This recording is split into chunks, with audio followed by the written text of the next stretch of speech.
বিক্ষোভ দেখুন যে আপনারা ইতিমধ্যে খবর পেয়েছেন যে কালকে চিন্ময় মহাপ্রভুকে যেভাবে গ্রেপ্তার করা হয়েছে এবং রাত্রিবেলায় তাকে অত্যাচার করা হয়েছে এবং গতকাল রাত্রে প্রায় 50 জন সনাতন হিন্দু ধর্মের অবলম্বী মানুষকে হত্যা করা হয়েছে এবং 950 জনের উপরে তারা আহত।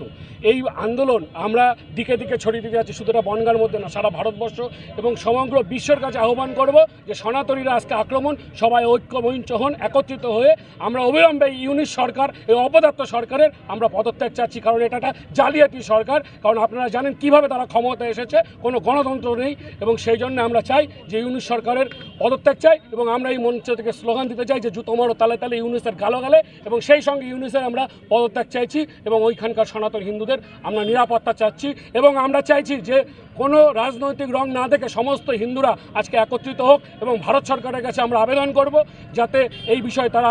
দৃষ্টান্তমূলক বাংলাদেশ সরকারের প্রতি নজর রাখে এবং বাংলাদেশ কী করছে সেখানে যে